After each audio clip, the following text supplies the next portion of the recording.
Compound lipids तो बहुत ज़्यादा आसान है। कंपाउंड लिपिड्स के अब कंपाउंड लिपिड एक्चुअली क्या होते हैं? वो लिपिड जिसके अंदर हमारे पास है ना अल्कोहल भी हो, फैटी एसिड भी हो, साथ में कोई और तीसरा ग्रुप भी अटैच हो।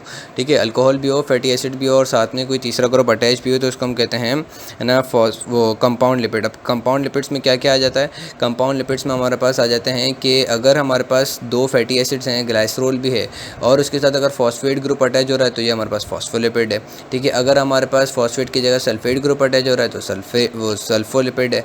अगर हमारे पास प्रोटीन अटैच हो रहा है तो हमारे पास वो लिपोप्रोटीन है। ठीक है, अगर ग्लूकोज अटैच हो रहा है तो ग्लाइकोलिपिड है। ठीक है, अब हम फॉस्फोलिपिड को देखते हैं। फॉस्फोलिपिड में क्या होता है कि हमारे पास फॉस्फेट ग्रुप अटैच होता है इस है ना तीसरा जो OH होता है ग्लाइसरोल का, उसके साथ हमारे पास फॉस्फेट ग्रुप अटैच होता है।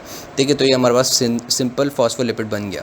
अगर हमारे पास इस फॉस्फेट ग्रुप के साथ खुद एक और चीज़ जैसे कि नाइट्रोजनस बेस अटैच हो रही है तो ये हमारे पास कहलाता है फॉस्फेटिडाइल। अब आगे जो नाइट्रोजनस बेस होगी उसका नाम आ जाएगा। फॉस्फेटिडाइल क्या है? फॉस्फेटिडाइल जिसके अंदर दो फैटी एसिड्स हों, उसके बाद एक ग्लाइसरोल हो और ये खुद जो है ये हमारे पास फॉस्फेट ग्रुप का रेडिकल के फॉर्म में हो। ठीक है, तो इस पूरे कंपाउंड को बोलेंगे फॉस्फेटिडाइल और फिर जो नाइट्रोजनस बेस फॉस्फेट ग्रुप के साथ अटैच होगा उसका नाम आ जाएगा, जैसे कि फॉस्फेटिडाइल कोलिन। फॉस्फेटिडाइल कोलिन में क्या होता है कि फॉस्फेट ग्रुप के साथ कोलिन बेस अटैच हुई होती है। ठीक है, अब ये जो फॉस्फोलिपिड हैं ये हमारे पास क्लासीफाई होते हैं कि आइदर दे आर ग्लाइसरोफॉस्फोलिपिड्स और या तो ये हमारे पास स्फिंगोलिपिड्स होते हैं। ठीक है, ग्लाइसरोफॉस्फोलिपिड्स का मतलब ये होता है कि हमारे पास अल्कोहल जो होती है वो हमारे पास ग्लाइसरोल ही यूज़ हो रही होती है और स्फिंगोलिपिड्स के अंदर क्या होता है कि हमारे पास जो अल्कोहल जो होती है वो स्फिंगोसिन यूज़ हो रही होती है। स्फिंगोलिपिड्स को हम डिस्कस करेंगे पहले लेकिन बाद में, लेकिन अभी हम जो है वो ग्लाइसरोफॉस्फोलिपिड्स को डिस्कस करेंगे। अब ग्लाइसरोफॉस्फोलिपिड्स के अंदर क्या होता है कि ग्लाइसरोल यूज़ होती है एज एन अल्कोहल। ठीक है, दो फैटी एसिड्स पहले ही लगे होते हैं, उसके बाद क्या लगा होता है? फॉस्फेट। अब फॉस्फेट के साथ अगर हमारे पास क्या लगा हुआ हो? इथेनॉल अमाइन लगा हुआ हो तो उसको हम क्या बोलते हैं? Phosphatidyl ethanol amine. Ethanol amine एक नाइट्रोजन बेस है, वो अगर लगी हुई होती है तो उसको हम कहते हैं फॉस्फेटिडाइल इथेनॉल अमाइन, जिसको हम सेफेलिन भी कहते हैं। ये हमारे पास नर्वस टिश्यूज़ के अंदर या ब्रेन के अंदर बहुत ज़्यादा होती है, वहाँ पे ये एपोप्टोसिस वगैरह करवाने में हेल्पफुल होती है, तभी इसका नाम पड़ गया सेफेलिन। या ठीक है, ये क्योंकि नर्वस टिश्यूज़ में बहुत ज़्यादा होती है। अगर हमारे पास इस फॉस्फेट के साथ क्या अटैच हो? कोलिन अटैच हो तो उसको हम बोलते हैं फॉस्फोटिडाइल कोलिन। फॉस्फोटिडाइल कोलिन कब बोलेंगे? जब हमारे पास फॉस्फेट के साथ है ना कोलिन अटैच हो। ठीक है, अब ये जो फॉस्फेटिडाइल कोलिन जो होता है बहुत ज़्यादा इंपॉर्टेंट होता है। क्यों? क्योंकि ये हमारे पास जो होता है ये भी ब्रेन टिश्यूज़ वगैरह के अंदर बहुत ज़्यादा होता है। उसके बाद ये हमारे पास है ना, इसको हम कहते हैं लेसिथिन। ठीक है, इसको हम क्या कहते हैं? लेसिथिन। और ये हमारे पास सर्फेक्टेंट बनाने में बहुत ज़्यादा इंपॉर्टेंट होता है। सर्फेक्टेंट बनाने में बहुत ज़्यादा इंपॉर्टेंट होता है। ठीक है, और सर्फेक्टेंट क्या करता है? सर्फेक्टेंट हमारे पास लोअर करता है सरफेस टेंशन को।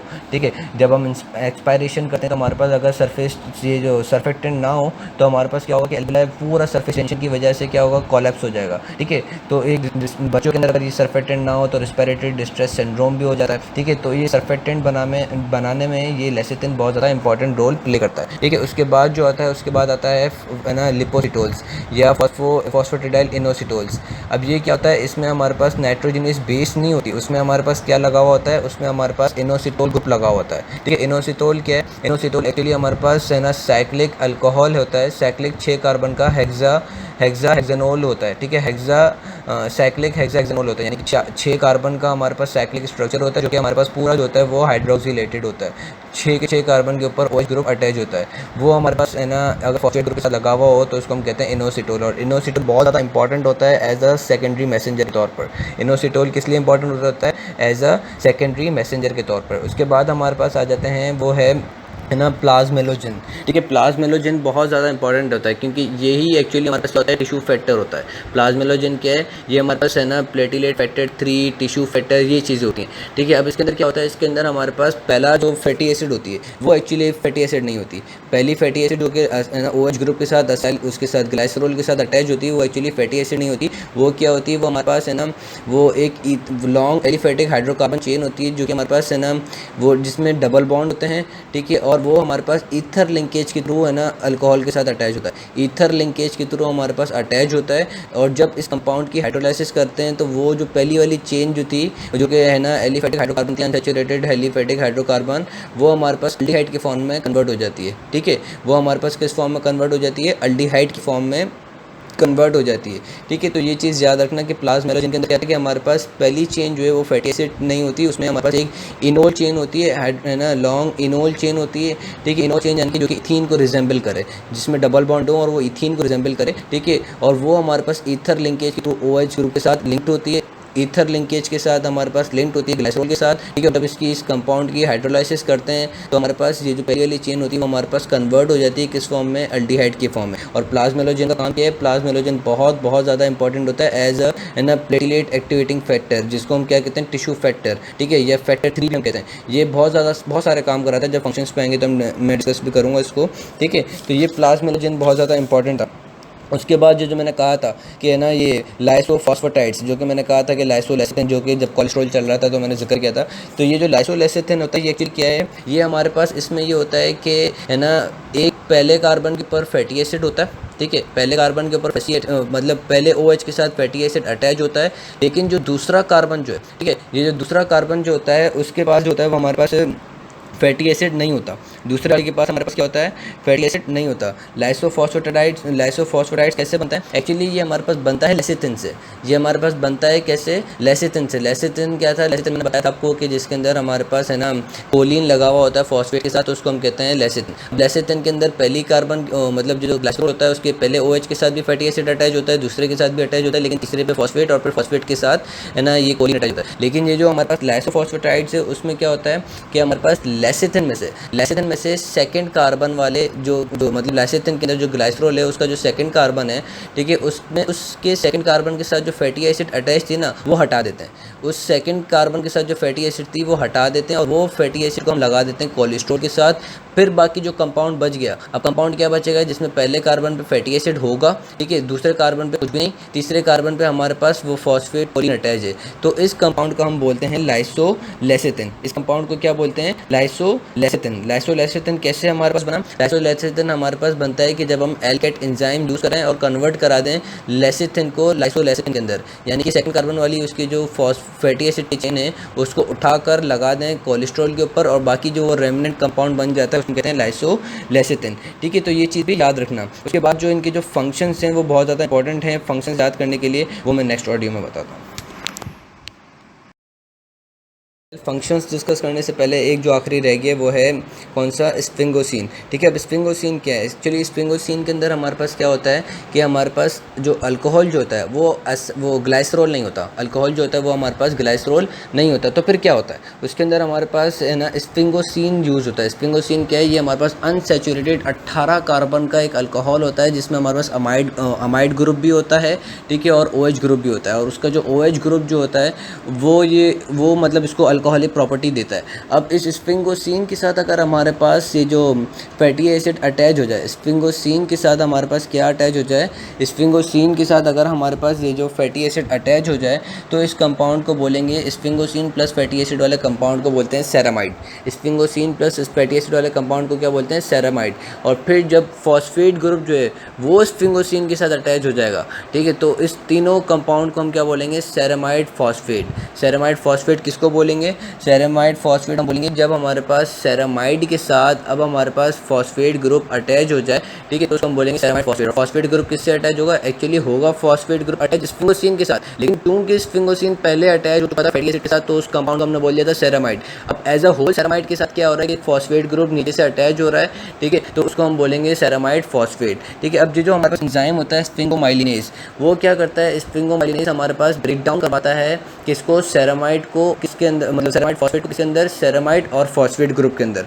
स्फिंगोमाइलिनेज क्या कराता है, वो हमारे पास सेरामाइड और फॉस्फेट ग्रुप जो फॉस्फोराइल कोलिन, मतलब फॉस्फेट ग्रुप वही हो गया, फॉस्फेट के साथ कोई और ग्रुप भी अटैच हो यानी कि फॉस्फोराइल कोलिन हो, ठीक है। स्फिंगोमाइलिनेज क्या करता है कि फॉस्फोराइल कोलिन को और हमारे पास जो सेरामाइड था उसको अलग करा देता है। अगर इस एंजाइम की डेफिशिएंसी हो जाए, स्फिंगोमाइलिनेज की हमारे पास डेफिशिएंसी हो जाए तो हमारे पास एक डिजीज होती है जिसको हम कहते हैं नेमन-पिक डिजीज, वो हमारे पास हो जाती है। उसमें क्या होता है कि ब्रेन के अंदर ये जो स्फिंगोमाइलिन जो होता है वो बहुत ज़्यादा एक्यूमुलेट होना शुरू हो जाता है, फिर नर्वस डिसऑर्डर शुरू हो जाएंगे, फिर हमारे पास यही जो डिसऑर्डर जो होता है वो है ना दूसरी जगहों पे जहाँ जहाँ लिपिड स्टोरेज डिजीज़ होती हैं वहाँ पे ये है ना एक्यूमुलेट होना शुरू हो जाएगा, तो इससे लिवर इनलार्ज हो जाएगा, उसके बाद मेंटल डिटेरियोरेशन हो जाएगी, स्प्लीन जो है वो बढ़ना शुरू हो जाएगा, ठीक है। तो ये हमारे पास क्लिनिकल कंडीशंस आ जाती हैं नेमन-पिक डिजीज़ में।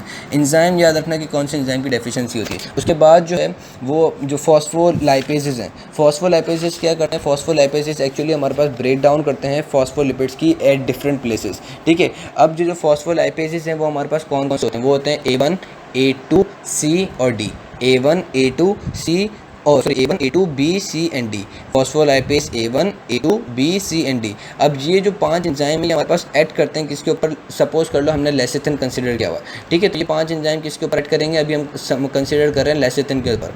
अब फॉस्फोलाइपेज A1 जो है, A1 जो होता है वो हमारे पास क्या करता है, पहली फैटी एसिड को रिमूव करवा देता है। A1 जो होता है वो क्या करता है, फर्स्ट फैटी एसिड को हमारे पास अल्कोहल के साथ रिमूव करवा देता है। उसके बाद जो है जो दूसरा जो है A2 जो है, A2 क्या करता है, A2 हमारे पास रिमूव करवा देता है सेकंड कार्बन वाले को, यानी कि A2 जो है वो हमारे पास क्या करवाता है, सेकंड वाले को रिमूव करवा देता है। इसी वजह से हम ये जो A2 जो है वो हमारे पास इसका सॉरी A2 जो होता है वो हमारे पास लाइसोलेसिथिन बनाने में हेल्पफुल होता है। A2 जो होता है वो हमारे पास क्या होता है, लाइसोलेसिथिन बनाने में हेल्पफुल होता है, क्योंकि मैंने बताया था कि लाइसोलेसिथिन में क्या होता है कि सेकंड ग्रुप से हमारे पास फैटी एसिड रिमूव हो जाता है, तो इसी वजह से A2 जो होता है फॉस्फोलाइपेज A2 याद रखना कि लाइसोलेसिथिन बनाने में हेल्पफुल होता है।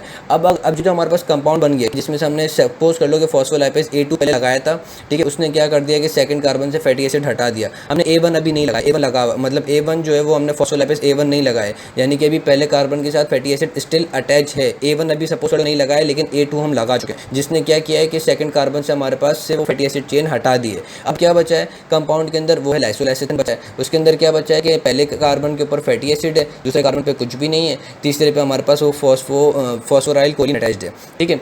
अब अगर हमारे पास जो एंजाइम यूज़ होता है जो कि अब इस स्ट्रक्चर की ब्रेक डाउनिंग कराएगा, जो इस स्ट्रक्चर की ब्रेक डाउनिंग करवाएगा उसको कहते हैं फॉस्फोलाइपेज बी, जिसको हम क्या कहते हैं फॉस्फोलाइपेज बी। वो क्या करेगा कि वो हमारे पास है ना जो 2 फैटी एसिड अलग कर देगा, ठीक है, और बाकी जो नीचे जो हमारे पास जो स्ट्रक्चर है फॉस्फोराइल कोलिन को, मतलब वो ग्लाइसरो फॉस्फोराइल कोलिन को अलग कर देगा और फैटी एसिड को अलग कर देगा। ग्लाइसरो फॉस्फोराइल कोलिन को अलग कर दे, ठीक है, और जो एक फैटी एसिड है उसको अलग कर दे। एक फैटी एसिड बची थी क्योंकि सेकंड कार्बन से तो हमने फैटी एसिड हटा दी थी, ठीक है, तो फॉस्फोलाइपेज बी क्या करेगा कि पहली वाली जो फैटी एसिड है उसको अलग कर देगा, और दूसरा जो कंपाउंड अब बचेगा वो क्या बचेगा कि ग्लाइसरोल और साथ में उसके साथ फॉस्फोराइल कोलिन, इन मतलब एक ग्लाइसरोल और फॉस्फोराइल कोलिन एक तरफ और एक फैटी एसिड अलग हो जाएगी। तो फॉस्फोलाइपेज बी क्या करता है वो पहली वाली से रिमूव करवाता है उस वक्त जब हमारे पास सेकंड वाली से रिमूव पहले हो चुकी होती है।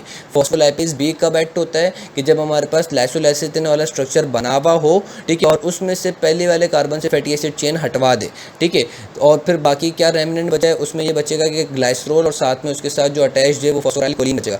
अब अगर हमारे पास ये जो इस स्ट्रक्चर को, इस ग्लाइसरोल और फॉस्फोराइल कोलिन को जो ब्रेक करवाएगा वो कहलाता है फॉस्फोलाइपेज सी। फॉस्फोलाइपेज सी क्या करता है कि ग्लाइसरोल जो 3 कार्बन वाला है उसको अलग करा देगा और फॉस्फोराइल कोलिन को एक तरफ कर देगा, ठीक है।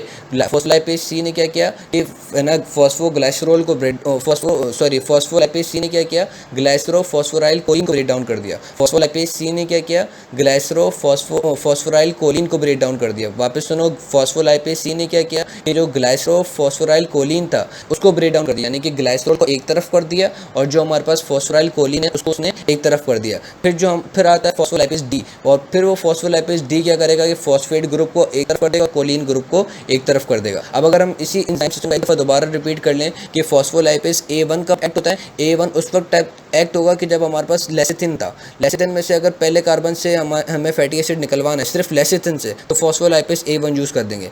लेकिन जब हमें है ना इस लेसिथिन से लाइसोलेसिथिन बनाना है, यानी कि लेसिथिन के ऊपर अभी पहले कार्बन के ऊपर फैटी एसिड चेन लगी हुई है, हमने फॉस्फोलाइपेज नहीं लगाया, ठीक है, लेकिन अब हम चाह रहे हैं कि इस लेसिथिन से हम बनाएं लाइसोलेसिथिन, तो हम क्या लगाएंगे फॉस्फोलाइपेज A2। वो क्या करेगा, वो सेकंड कार्बन से हमारे पास फैटी एसिड चेन निकलवा देगा।